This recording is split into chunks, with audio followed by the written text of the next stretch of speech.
Dinasti Turki Utsmani merupakan kekhalifahan yang besar dalam Islam yang memiliki pengaruh besar dalam perkembangan wilayah Islam di Asia, Afrika, dan Eropa.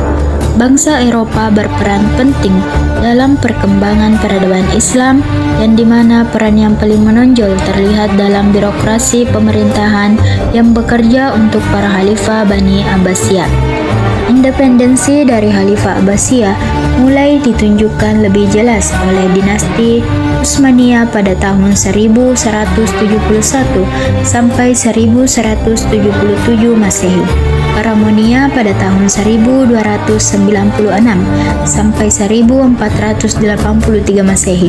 Setelah hancurnya Baghdad di tangan bangsa Mongol, orang-orang Turki semakin mempertegas kemandirian mereka dalam membangun kekuasaannya itu, seperti yang dilakukan oleh Turki Utsmani pada tahun 1281 sampai 1924 Masehi. Bahkan, pengaruh dinasti Turki Utsmani menjangkau wilayah yang begitu luas termasuk Eropa Timur, Asia Tengah, Timur Tengah, Mesir, dan Afrika Utara. Pendiri kerajaan Turki Utsmani berasal dari kabilah Oghuz yang mendiami wilayah Mongol dan daerah utara negeri Cina dalam jangka waktu sekitar 3 abad. Kemudian mereka pindah ke Turkmenistan, kemudian Persia dan Irak.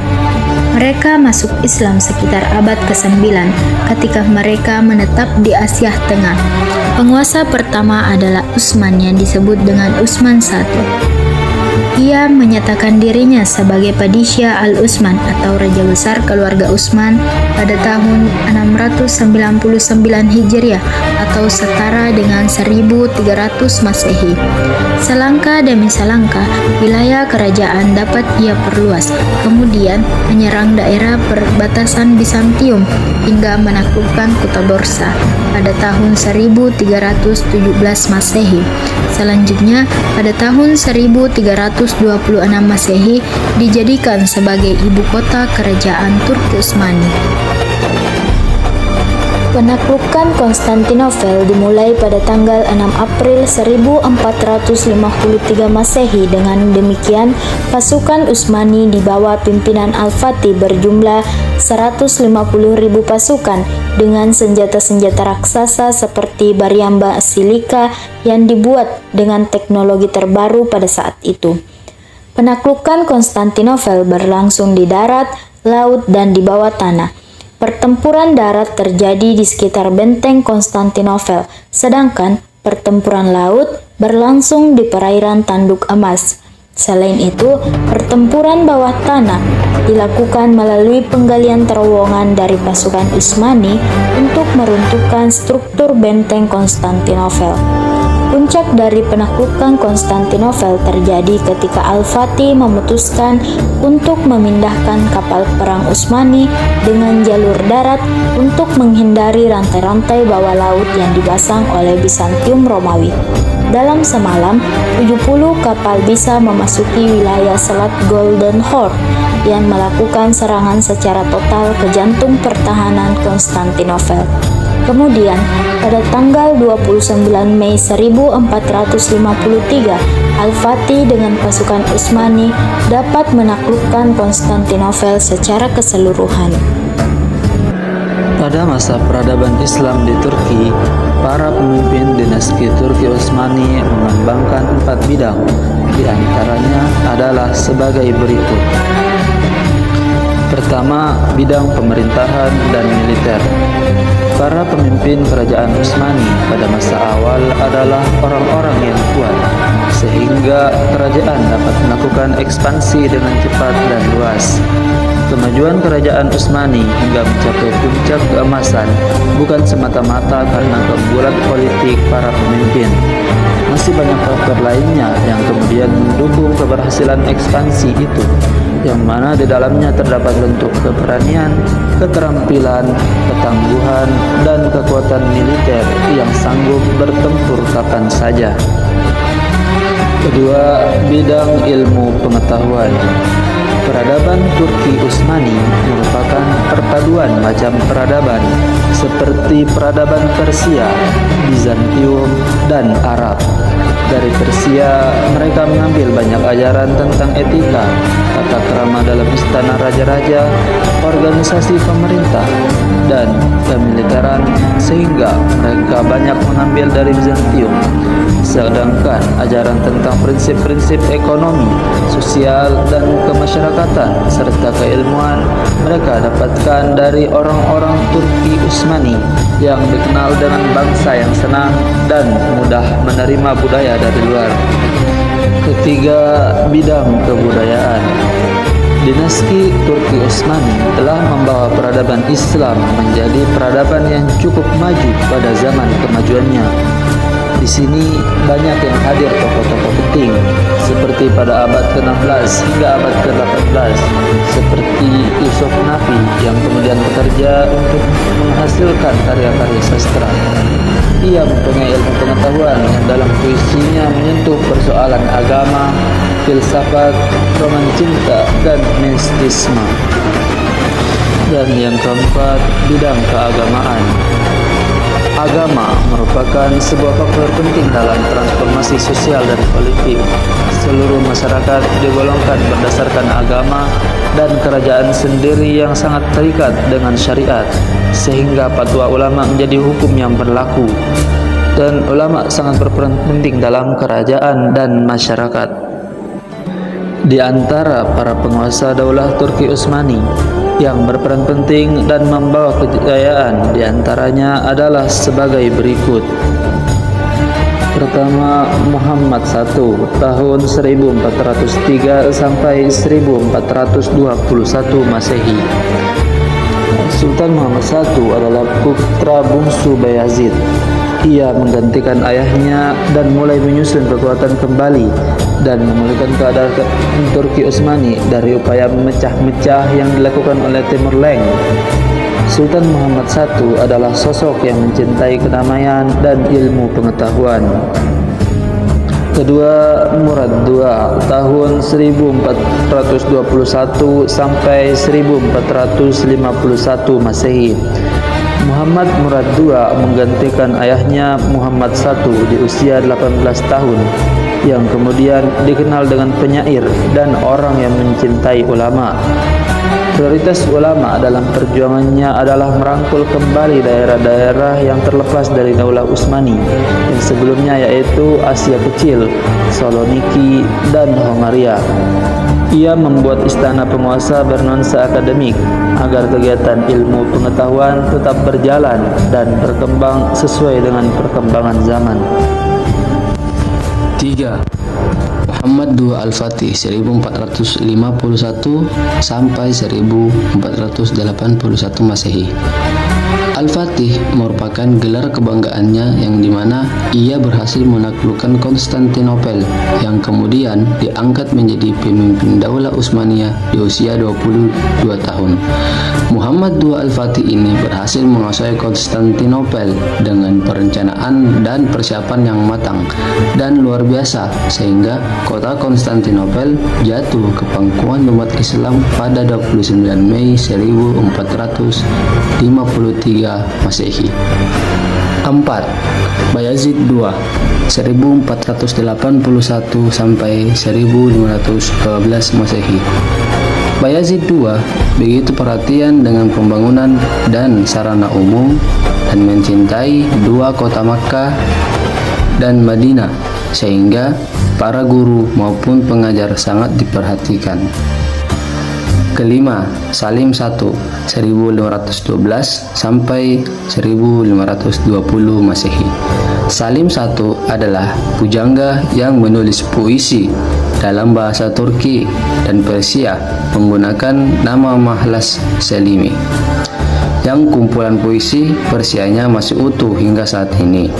Dalam satu puisinya, ia menulis sebuah permadani cukup besar untuk diduduki oleh dua orang sufi, tetapi dunia tidak cukup besar untuk dua orang raja. Ia merupakan salah satu penguasa Utsmani yang paling berhasil dan dihormati, giat dan bekerja keras. 6. Sulaiman Al-Qanuni 1520 sampai 1566 Masehi. Sulaiman Al-Qanuni berupaya menyempurnakan undang-undang Turki Utsmani. Ia merupakan pimpinan militer yang besar, juga sebagai seorang penguasa yang berjiwa besar dan eksponen keadilan yang murah hati.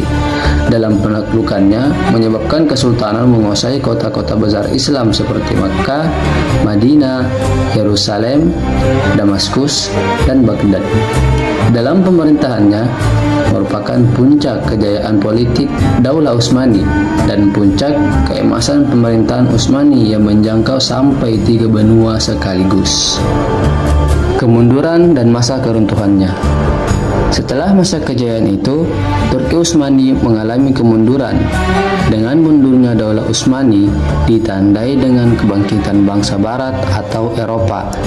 Hal ini terjadi karena lemahnya penguasa dalam menerapkan sistem pemerintahan, sehingga pasukan Inkisyariya juga berpengaruh terhadap kekacauan yang timbul pada saat itu. Era kemunduran Turki Utsmani ini dimulai pada periode Salim I, Murad III, Muhammad III, Ahmad I, Mustafa I, Utsman II, Murad IV, Ibrahim I, Muhammad IV, Sulaiman II, Ahmad II, hingga masa terakhir kekuasaan Abdul Hamid II. Daulah Utsmani berakhir pada tahun 1909 Masehi dan benar-benar dihapuskan pada tahun 1924 dan berganti menjadi Republik Turki. Ada beberapa faktor yang menyebabkan kemunduran Turki sebagai berikut. Yang pertama, faktor internal. Pengganti Sultan Sulaiman I tidak ada yang cakap dalam mengendalikan sistem pemerintahan. Pangkatan bawahan tidak lagi didasarkan pada kemampuan mengatur daerah, namun terhadap perasaan suka atau tidaknya sang sultan. Korupsi merajalela disertai gaya hidup berfoya-foya, yang kemudian sikap ini menyimpan dari ajaran Islam. Terjadi pemberontakan pasukan bayaran yang membangkang, kondisi pemerintahan yang lemah, dan kemerosotan akhlak para pemimpin Daulah Utsmani yang mempunyai sikap iri hati dan saling membenci satu sama lain. Dan yang kedua, faktor eksternal, mana ancaman dari dinasti Safawi yang semakin kuat. Beberapa daerah di Semenanjung bahkan berturut-turut melepaskan diri dari Kekaisaran Utsmani. Kekalahan dalam perang lawan Rusia di abad ke-18. Yang terakhir, banyak upaya penyerangan dari raja-raja Eropa yang dimulai sejak akhir abad 16. Peradaban Daulah Turki Utsmani. Sejarah, organisasi pemerintahan, dan kontribusi budaya serta ilmiah dari peradaban Turki Utsmani.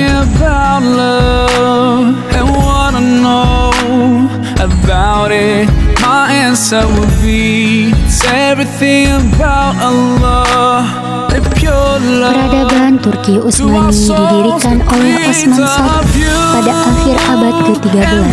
Kekaisaran ini berkembang dari sebuah kerajaan kecil di Anatolia menjadi salah satu kekaisaran terbesar yang berpengaruh di dunia.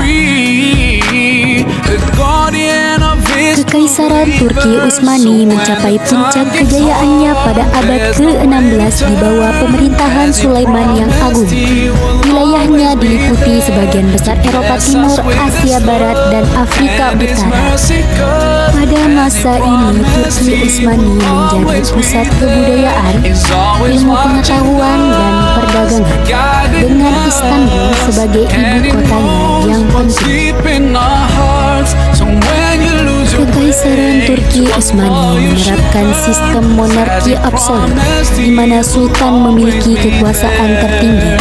Sultan berperan sebagai pemimpin politik, militer, dan agama.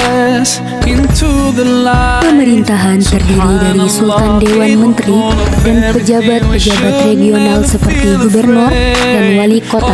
Selain itu, terdapat sistem militer yang kuat termasuk pasukan elit Janissary.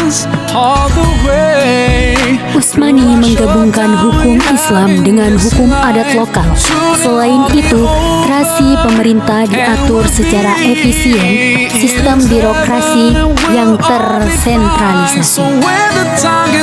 Distribusi budaya, yang pertama arsitektur, yang kedua seni dan sastra, yang ketiga pembelajaran inovatif.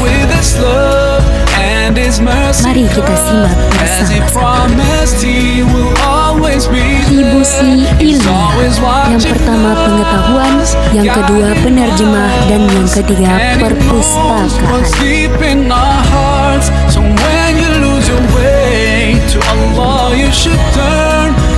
Masa kemunduran Kekaisaran Turki Utsmani dimulai setelah puncak kejayaannya pada abad ke-16 dan berlangsung hingga akhirnya runtuh pada awal abad ke-20.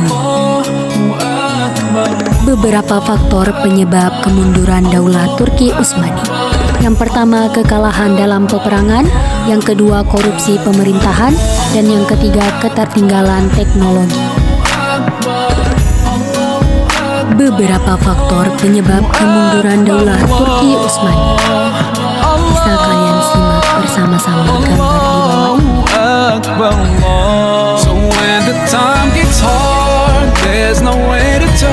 Pada tahun 1923, setelah Perang Kemerdekaan Turki, Mustafa Kemal Atatürk memproklamasikan berdirinya Republik Turki, mengakhiri lebih dari 6 abad sejarah Kekaisaran Turki Utsmani.